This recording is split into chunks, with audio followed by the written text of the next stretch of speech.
presented this bill, the member for Christchurch, he spoke that it had become a strain on the fiscal carrying capacity of the government to continue to employ these people.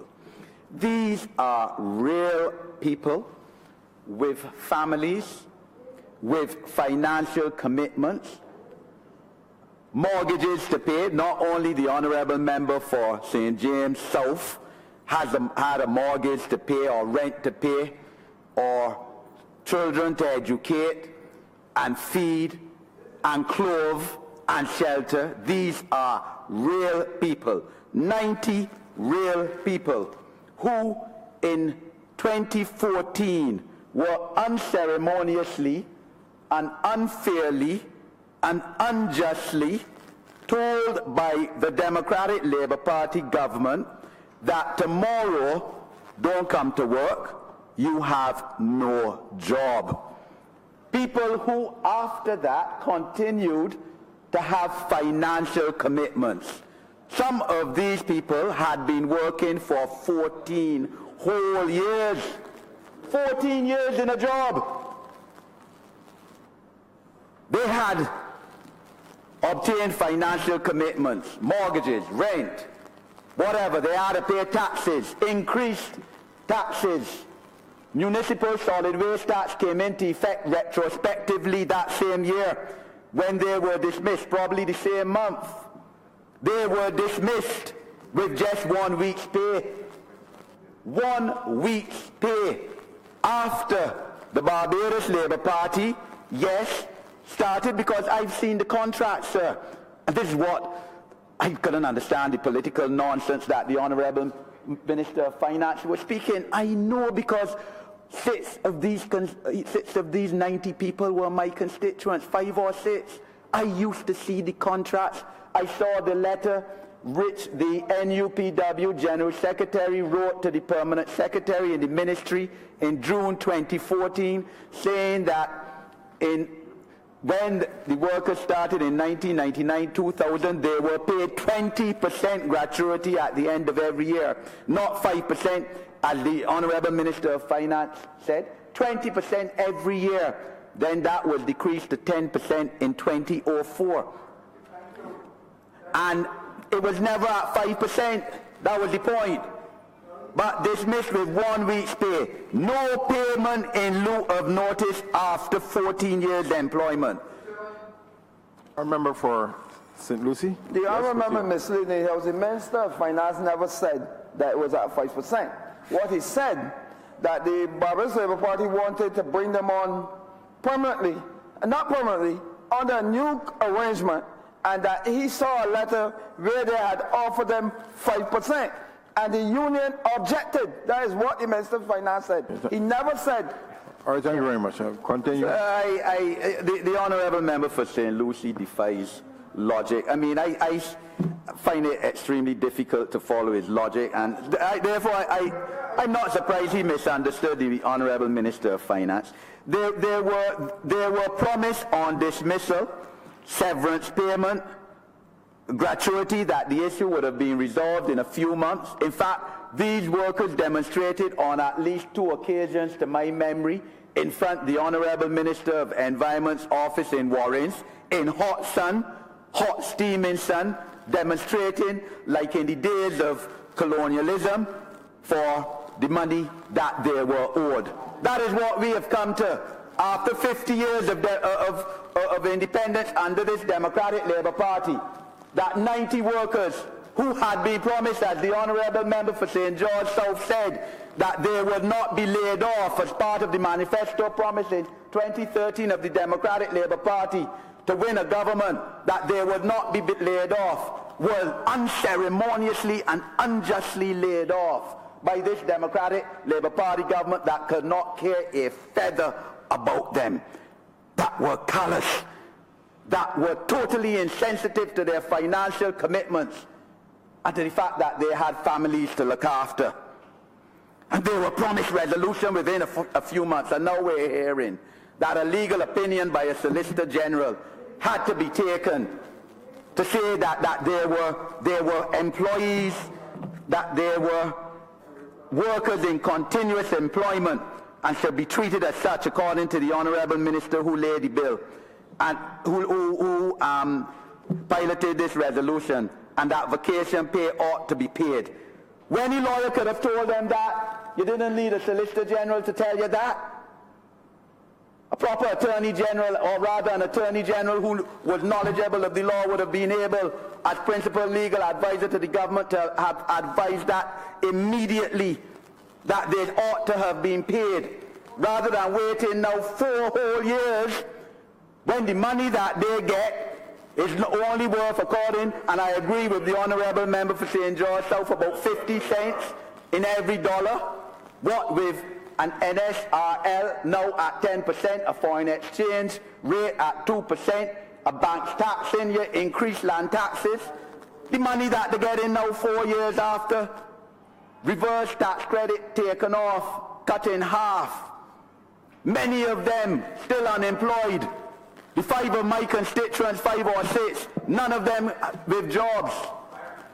And that is this Democratic Labour Party, uncaring, a disgrace to the legacy of the Right Honourable Errol Barrow. When you divide 300,000 by 90, they're barely getting $3,000 and something in the hand. Was that money done when they get it on a Friday, by the Monday it done? $3,000 and a little bit, $3,300. Too little money, too late. And we have to be serious. People has to be the central focus of this Parliament. Not about fiscal deficit and government carrying a financial strain. There was no financial strain, Mr. Chairman, when this government came to this Parliament and retroactively restored their 10%. Cabinet ministers, permanent parliamentary secretaries. Just a moment, Honourable Member for St. Lucie. The Honourable Member is misleading the House. Yes. The Honourable Member knows that what he said just now is not true, and he should be asked to be withdrawn, sir. That is not true. Well, yes, Mr. Chairman. The Honourable Member is misleading the House, because if he is saying that is true, what he's telling the public, that the 41 months that he gave, he got back all. And let him admit that he has received 41 months back. Honourable, please proceed. Mr. Chairman, I respectfully beg for my 2 minutes back.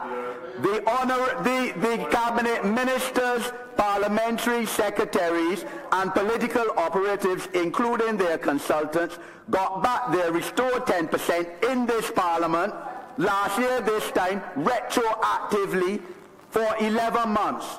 So cabinet ministers who already are getting $180,000 a year.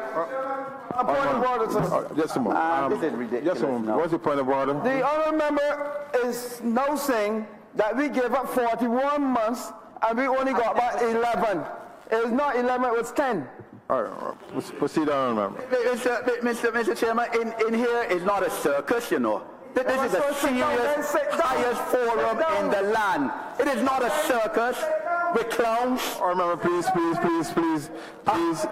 Our members, please don't Cabinet shout across the ministers House. who were making $180,000 a year said that it was too little for them. They want back their $200,000 a year, plus per diems of $200 US every time they fly. That is what they wanted, but yet could callously dismiss workers.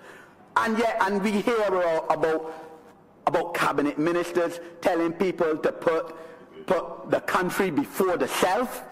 And these are the same cabinet ministers who put their self before the workers of this country that were unceremoniously laid off. And the sad thing about it, Mr. Chairman, is that the Ministry of the Environment and Drainage, the one headed by the Honourable Member who piloted this resolution here today, was the worst treated. Workers at the National Conservation Commission also dismissed and had to go before an employment rights tribunal, cap in hand, like beggars, to get their money again, when any half-decent lawyer would know that is an unfair dismissal. And in fact, some NCC workers still have, who did not go before the tribunal, who were not part of the case, the suit, still haven't got back the money. They have said so. That workers who were made redundant out of the ministry, that is part of this resolution, still have not got back, or still have not got back their severance pay or their unfair dismissal pay. That is what we're dealing with. In fact, we have a Right Honourable Prime Minister who said that the drainage workers, the Beautified Barbados workers, all part and parcel of this whole ministry, were very, very, very, very, very unfairly treated. And that is the kind of government that the people of Barbados have to deal with, and that they thankfully will be placing an indictment on in a few months' time, if not a few weeks' time. As the Honourable Member, my colleague, the Honourable Member for St. George South said, no human resource practice applied in this case, no counselling. You're dismissed today. Today you're told don't come to work tomorrow. You're dismissed. But these are not, you get on like if they're not human people that we're dealing with, that they're objects, infinite objects. You don't set up counselling for them. No counselling. No retooling of their skills to give them the ability to gain other jobs. One would have thought that a humane government would have said, look, let me set up these programs so that you could retool your skills and get other skills and get back in the job market as quickly as possible. And in fact, the drainage workers, I recall, fired on All Year's Day, December 31st, 2013, getting ready to celebrate a new year, where they're going tonight, and told, branded letters and told, put down the tools. You're starting the new year without a job. That is this Democratic Labour Party and its treatment of ordinary Barbadians. Ordinary Barbadians, no notice, warning to the workers or to their trade union reps.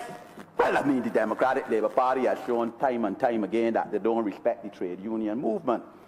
Founded in the late 1930s by the Right Excellent Sir Grantley Adams and Sir Hugh Springer, that they have no respect for them nor their leadership.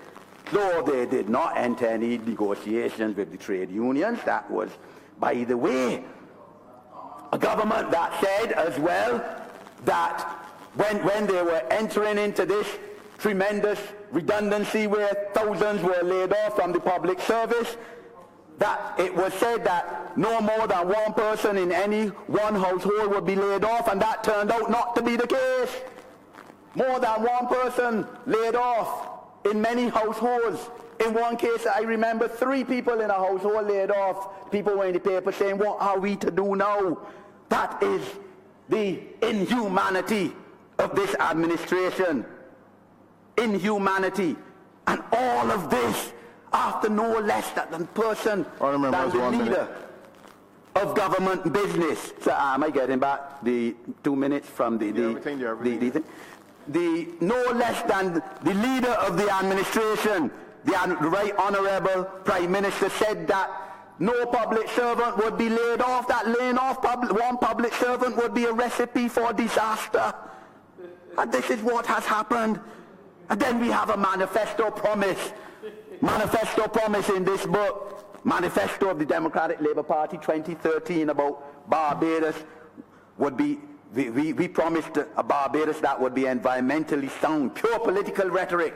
You lay off people from drainage, beautify Barbados, the NCC, and Barbados in a lot of cases, Barbados told by locals and non-Barbadian tourists alike, look in a total mess. The Honourable Member for Christchurch South spoke about roundabouts at Redmond's Village that I have to pass every day to go home, and the Honourable Member for St. George South, and in the constituency, the Honourable Member for St. Thomas, in a total mess. But this is where we have come to in this Barbados under this Democratic Labour Party government. I agree totally, sir, with the Honourable Member for St. George South that the workers should now be paid interest, because the money that they're being paid now, the little bit of $3,300, in 2 days gone, That interest should be paid on it at the normal rate. I mean, the court gives 6% interest. If they'd gone to court, they would be getting it at 6% interest rate. And I also agree with my honourable colleague that the government ought to have been able, if it had cared about the people, about setting up these dismissed workers in a business of their own, finance them, capitalize them, tool them, and they could have become entrepreneurs in their own right. I thank you, sir. Thank you. Honourable